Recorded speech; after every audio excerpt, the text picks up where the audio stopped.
Hi everybody, welcome back to the Dahlia Society. My name is Kristen and today I'm going to bring you the perfect free pattern for scrap busting. So I hope you can stay tuned.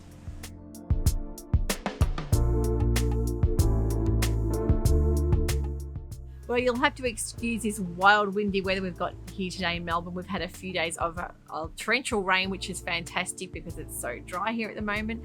So let's hope it's refreshing and reviving the garden, because I'm having the party for my twins' 21st next 2 weeks away.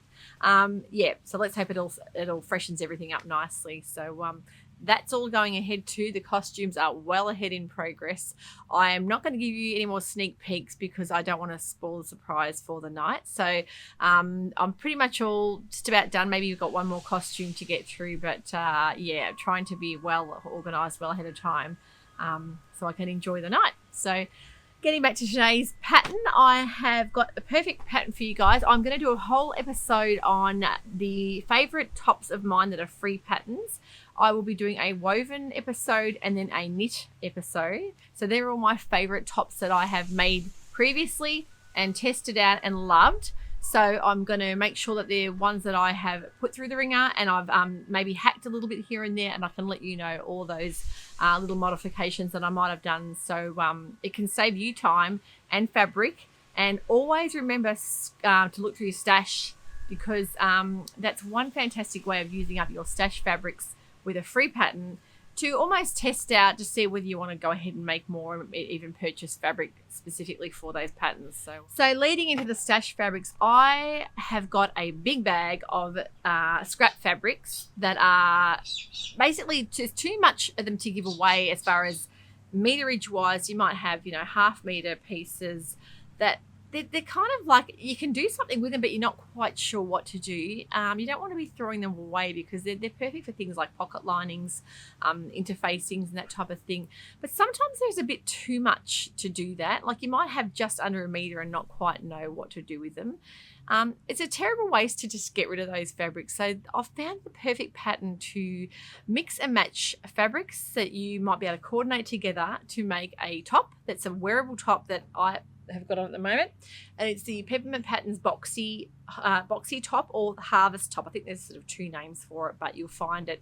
The only thing with this pattern, I am sorry to tell a lot of people that the size inclusivity is not fantastic, but in saying that, very easy to increase the sizes and to grade up because there are flat pieces, there are no darts and no fitting issues as such. So very easy to hack to increase the sizing. The biggest, I'll let you know, the biggest size it goes to, it goes from 36 to 44, so kind of weird sizing. So the biggest bust size on here is 100 centimetre bust, 82 centimetre waist and 106 hip, which I am above a couple of those. So I really don't think, I think the top's being very boxy. I think this would go well towards the 16 to 18. I've made the biggest size in the 44, and it's quite large. It's quite roomy. I'll give you a little bit of a look. So I think you could easily hack this up a few more sizes. And I know a lot of people have done that. The good thing about Peppermint is that this is an old pattern, so they weren't as inclusive with sizing back then, but this is going back probably about 8 issues. So now the new patterns released are all increased sizes, which is fantastic. So you don't have to worry about doing any of that. But this one in particular, not a great size range, but very easy to hack. So don't let that put you off. As I say, they're flat pieces and very easy to grade up or down.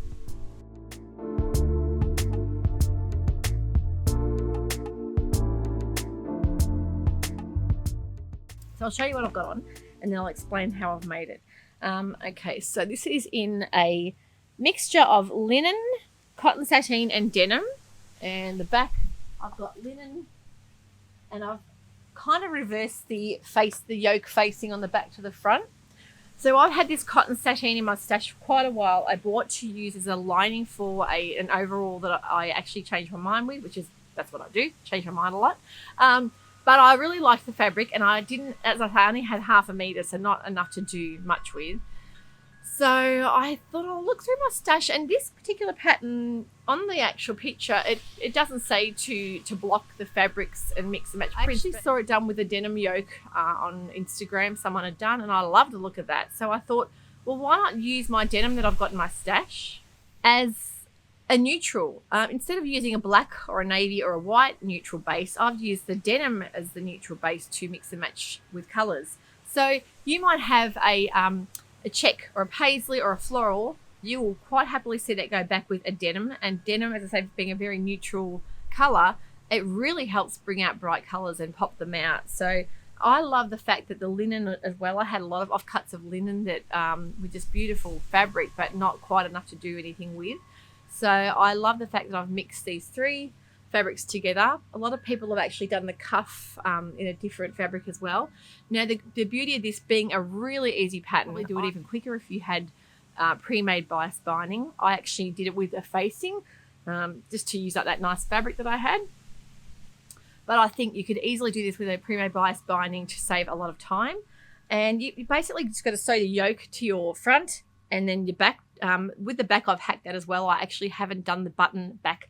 They've actually got a button back on the pattern with an opening, but you don't need that. You can quite easily pull that on and off your head without having the buttons. But if you like that design feature, by all means put that in there. You can block your fabrics at the back as well and mix and match there. But I opted out of the buttons because I wanted to use up the fabric that I had in the scraps and save time there. It's basically saying for like 1.5 meters you can make a top. So that's 1.5 meters in total. So you might have, 20 centimeters here, 30 centimeters there. You can mix and match, piece your fabrics together. It's almost like playing pattern Jenga. Your best thing is to go through your scrap bin, a scrap bag, and find your pieces, lay out the biggest pieces you've got, get the pattern pieces laid out so you can sort of see what you can place on top of what, so you can mix and match, and then you can see what you've got, the main pieces for your back and front. As I say, you can do two different fabrics in those. I was going to do the same fabric for the back and front yoke, but I didn't have enough, so I reversed it and just did the denim front and the print back. And the cuffs, I had more of that because you needed to do it on a bias, the cuffs. Yeah, so that's the only thing you need to watch is your bias for that. But yeah, you could quite easily do that out of a pre-made bias binding. The bottom hem is a doubled over hem that's quite wide. You'll see in some pictures I'm going to insert there. It's quite wide, so you can always decrease that, the width of that hem if you don't want to have it quite as wide. But I love that boxy kind of fit that it's a beautiful length too for over pants. So it's not a long top, but it's not quite as cropped as a lot of those other boxier style tops. So really happy with that, and a fantastic way to use your scraps. It's a really important thing to be ethically minded when you buy fabric, that you tend to end up with so many scraps. And when you see that bag, how much it stacks up quite fast. We're trying to be sustainable by sewing our own clothes, so it kind of defeats the purpose when we end up having masses of scraps of fabric to use up as well. And I know Closet Case, Heather Lou has actually got a poof or a footstool that people have made with your scraps. It's another fantastic way to use scraps as well. But I like having something I can wear to show for the fabric. And as far as being fabric that I haven't used, this piece, it was just going to waste. I just thought it looked beautiful on mixed with the denim. So let me show you the other ones I've made, and I found quite a lot of scraps that actually coordinated. Don't forget too, you don't need to perfectly match your fabric choices. You can do total opposites. You can do full-on contrasting colors, and don't forget, as I say, denim goes back with a lot of bright florals, bright colors. You don't need to even worry about specifically having the exact same type of fabric composition. So as long as they're a similar weight, you can get away with quite a lot. As I say, I've got a denim, I've got a linen, and I've got a cotton sateen. So all very similar weight-wise, but different fabrics. Other one I made of the harvest top, I will insert pictures of that too so you can see what I've done there. I used up some linen that I had in my stash that I'd made a Donovan skirt just after Christmas in. I had like a good chunk of that to use up. And I didn't want to waste that because I love that fabric. And the mustard linen I had left over from my Wixton shift dress that I had made for my auntie, who is now in remission, which is fantastic news. She'd been going through a lot of treatment for her cancer. And we had some beautiful news with her on Friday that she's in remission. So we're all over the moon about that. And she's done brilliant. So well done, Linny. Now, yeah, as getting back to the Wixton shift dress, I had a good piece of that I used for the top yoke. And then I used the contrast that I had another piece for the yoke for the back. And then I had leftover tencel linen from my Sew House 7 free range slacks that I used for the binding for the arms and for the bottom. So you can see how you don't need a lot of fabric for that, but the contrast just pops out. I could have used a navy or a denim with that as well. So you can get very creative and very inventive with your scraps. And there's no reason to say why you couldn't use a ton of different scraps and even cut in half your front and back panels.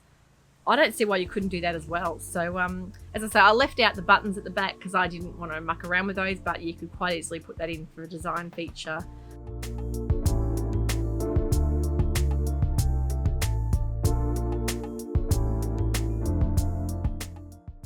But it's quite a nice wide neckline. You'll get that on no problem at all.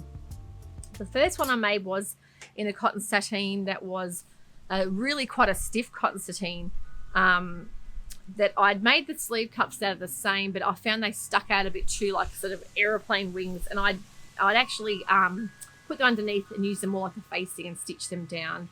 So you can see that I'd cut out the back 2 pieces for that. You don't need to do that. You can quite easily cut it on the fold as well, but don't forget that's a free pattern to use, so take advantage of that and try and use up the scraps you've got, and you might be really surprised what you've got hanging around in your scrap bin that you could really quite easily salvage. So it's a fantastic one for that. There's a couple of other patterns I know would work really well for the same principle for using your scraps if you're wanting to use panelled style tops or dresses. These patterns are not free, so make sure that I'll link them below, that you'll see them in my description box, that they are not free patterns, but they will work the same way as far as paneling and that type of thing. So the first one was the Pattern Scout fern top. I noticed that had a lovely panelled front as well that you could quite easily block and mix and match fabric scraps with. Had a little peplum skirt as well. Other one was the Paper Theory Patterns Kabuki top. Now I love this. I really want to get this pattern. I'm desperate. I've seen quite a few people make this. A friend of mine is on Instagram, Bestie. I'll just pop a picture of her up. We worked together many years ago in retail, and we found each other again on social media and Instagram, and she has got the sewing bug now, which is fantastic. So yeah, jump on her Instagram and follow her account. I love her Kabuki top. It is gorgeous because she's used Nerida Hanson fabric, which is I'm a big fan of, an Australian designer, but she's done the 2 different prints, mix and match the prints, totally different prints, but the colors all really tie in. So you can use like a big bold print and then a small print, and the sleeves being that inset sleeve, it's sort of like a really interesting geometric sort of the square set in sleeves. I love what people have done with this. I've been stalking Instagram and looking at quite a few ideas there to make, so I'm desperate to make that one. I love a boxy top. I think the most practical thing you can have in your wardrobe for all year round, and they're just comfortable and stylish to wear. They're not fitted, but they're also not like a big long tunic. They're sort of in between, so you can mix and match them back with quite a lot of things in the wardrobe, as far as like a pleated high-waisted pant or a skirt. There's quite a lot you can do with them, and I love the fact you can wear them over a long sleeve top for winter as well, because they've got that boxy shape. You can do quite a bit of styling with those. So I hope you will stay tuned for my next episode coming out very soon with my favorite free top patterns, and then I'll be doing a little bit of a free dress pattern as well that I've made. I've been doing a lot of investigating. Some patterns I have found that I wasn't as wrapped in them as what I thought I would be. Other patterns I wasn't that keen on, but I've ended up loving. Like this one, for example, it didn't look that interesting at the start, and once I started mucking around, I thought, hey, this is a really good practical pattern that you can, as I say, have 2 purposes. You can use up scraps as well, so that's a bonus.